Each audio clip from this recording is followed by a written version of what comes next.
আজকে আমি আপনাদের সাথে শেয়ার করব নিরামিষ সয়াবিনের একটা রেসিপি। সয়াবিন তো আমরা অনেকভাবেই বানিয়ে থাকি, তো আমি যেভাবে বানিয়েছি সেটাই আপনাদের সাথে শেয়ার করছি। খুব কম সময়ের মধ্যে হয়ে যায়, আর এটা কিন্তু ভাত, রুটি, পরোটা সব কিছুর সাথেই খেতে দুর্দান্ত লাগে। তো হ্যালো ফ্রেন্ডস, বর্ণালীস ফুড স্টোরিজ চ্যানেলে আপনাদের আরও একবার স্বাগত। তাহলে দেরি না করে চলুন রেসিপিটা শুরু করা যাক। এখানে আমি এক বাটি সয়াবিন নিয়ে নিয়েছি। আমি আমার প্রয়োজন মতো নিয়ে নিয়েছি। আপনারা আপনাদের প্রয়োজন মতো কম বা বেশি সয়াবিন নিয়ে নিতে পারেন। এবার সয়াবিনগুলোকে গরম জলে আমি একটু ভিজিয়ে রাখবো 5 থেকে 7 মিনিটের মতো। তো ফ্রেন্ডস, একটা রিকোয়েস্ট, ভিডিওটা স্কিপ করে দেখবেন না প্লিজ। স্কিপ করে দেখলে কিন্তু বুঝতে পারবেন না আমি কি কি মশলা এখানে ব্যবহার করেছি। তো ঢাকা দিয়ে আমি 5 মিনিটের মতো রেস্টে রেখে দেবো। 5 মিনিট পর ঢাকাটা খুলে দেখছি সয়াবিনের বড়িগুলো কিন্তু অনেকটাই বড় হয়ে গেছে আর সফট হয়ে গেছে। তো সয়াবিনের জলটাকে এইভাবে নিংড়ে নিংড়ে আমি বার করে নিচ্ছি। তারপরে সয়াবিনগুলোকে কিন্তু আমি আরও একবার ঠান্ডা জলে ভালো করে ধুয়ে নেব। চলে যাব রান্নার দিকে। গ্যাস অন করে গ্যাসের মধ্যে একটা কড়াই বসিয়ে নিয়েছি। কড়াইয়ে আমি 2 টেবিল চামচ সাদা তেল দিয়ে দিলাম। তেলটা পুরো কড়াইতে একটু ছড়িয়ে নিচ্ছি। তেলটা ভালো মতো গরম হলে সয়াবিনগুলো এখানে আমি দিয়ে দিচ্ছি। একটু নেড়েচেড়ে নিলাম। তারপরে পরিমাণ মতো লবণ আর 1 পিঞ্চের মতো হলুদ গুঁড়ো এখানে আমি দিয়ে দিচ্ছি। তো লবণ আর হলুদ দিয়ে সয়াবিনটাকে একটু ভেজে নেব। এই সময় লবণটা দিলে কিন্তু সয়াবিনের ভেতর পর্যন্ত লবণটা যায়, যেটা খেতে কিন্তু বেশ টেস্টি লাগে। তো এটা ভাজা হতে থাক, ততক্ষণ এইদিকে একটা মশলা করে নেব। 1 টিস্পুন জিরে গুঁড়ো, 1 teaspoon Kashmiri red chilli powder আর 1 টেবিল স্পুন এখানে আমি ধনে গুঁড়ো দিয়ে দিলাম। এবার জল দিয়ে এটাকে একটু ভিজতে দিয়ে দেবো। তো এদিকে কিন্তু আমাদের সয়াবিনটা ভাজা হয়ে গেছে, এর থেকে বেশি কিন্তু ভাজবো না। এবার সয়াবিনটাকে আমি কড়াই থেকে উঠিয়ে নিচ্ছি।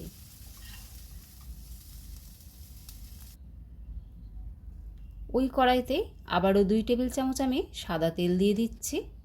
তেলটা গরম হলে একটা গোটা তেজপাতা, 1 ইঞ্চির মতো দারচিনির টুকরো, একটা এলাচ, 2টো লবঙ্গ আর 1 টিস্পুন গোটা জিরে, একটা গোটা শুকনো লঙ্কা এখানে আমি ফোড়ন দিয়ে দিচ্ছি। একটু নেড়ে চেড়ে নেব যতক্ষণ না ফোড়ন থেকে সুন্দর গন্ধ বেরিয়ে আসছে। ফোড়ন থেকে সুন্দর গন্ধ বেরিয়ে আসলে 1 টেবিল চামচ এখানে আমি আদা বাটা দিয়ে দিলাম। এখানে আমি 1 ইঞ্চির মতো আদা আর 2টো কাঁচা লঙ্কা পেস্ট করে নিয়েছিলাম, সেটা দিয়ে দিলাম। এবার আদা আর কাঁচা লঙ্কাটা একটু নেড়ে চেড়ে নেব যতক্ষণ না আদার কাঁচা গন্ধটা চলে যাচ্ছে। এই সময় গ্যাসের ফ্লেমটা আমি লোতে রেখেছি। একটু নেড়ে চেড়ে নিলাম। তারপরে বাটির মধ্যে যে মশলাটা গুলে রেখেছিলাম সেটা দিয়ে দিচ্ছি।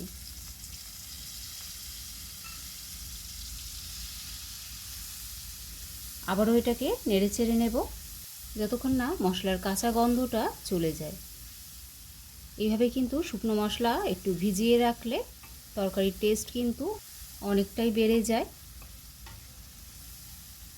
তো মশলাটা দিকে কষানো হতে থাক, ততক্ষণে এদিকে আমি একটা মশলা বানিয়ে নেব।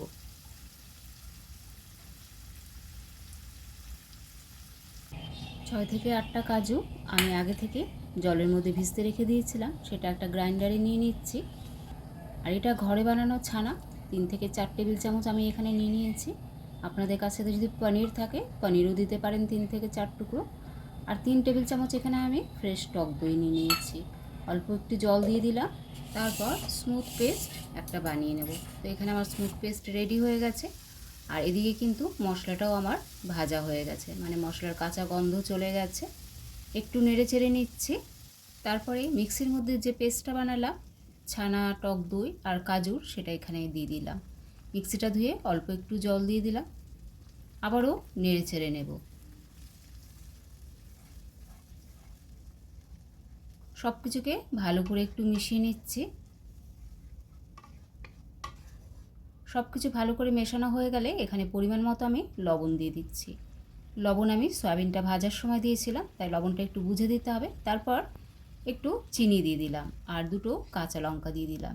এখানে কিন্তু চিনিটা দিলে খেতে বেশ টেস্টি হবে নিরামিষ তরকারি, তাই আমি একটু চিনি দিলাম। আপনারা চাইলে চিনিটা স্কিপও করতে পারেন। এবার ঢাকা দিয়ে এটাকে কুক করে নেব যতক্ষণ না মশলা থেকে তেল ছেড়ে দিচ্ছে। তো 3 থেকে 4 মিনিট পর ঢাকাটা খুলে দেখে নিচ্ছি, মশলা থেকে কিন্তু খুব ভালো তেল ছেড়ে দিয়েছে। তো ঢাকাটা খুলে একটু নেড়ে চেড়ে নিলাম।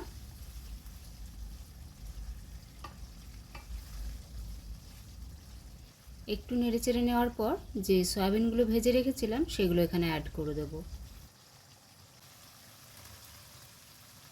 সয়াবিনগুলো দিয়ে দেওয়ার পর মশলার সাথে ভালো করে সয়াবিনগুলোকে একটু নেড়ে চেড়ে নেব 2 মিনিটের মতো।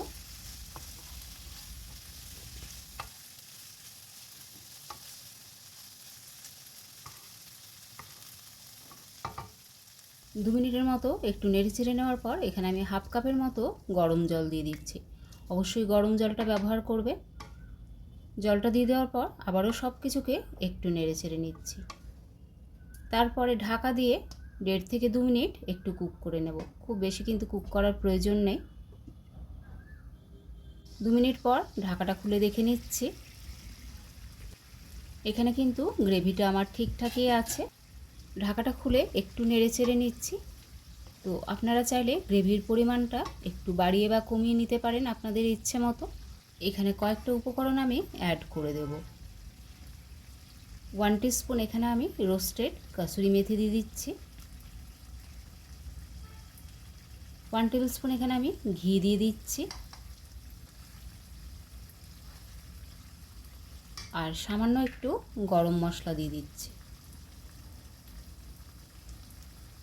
এবার সব কিছুকে ভালো করে একটু মিশিয়ে নেব।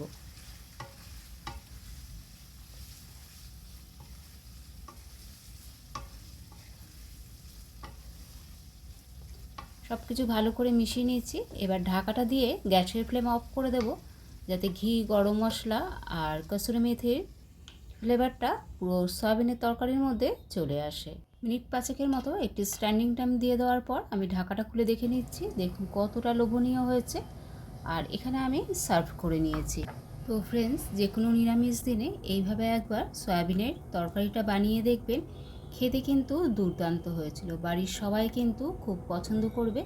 আর যদি রেসিপিটা বেশি ভালো লেগে থাকে তাহলে অবশ্যই ফ্রেন্ডস আর ফ্যামিলির মধ্যে বেশি বেশি করে শেয়ার করে দেবেন। সবাই ভালো থাকবেন। দেখা হচ্ছে পরের ভিডিওতে।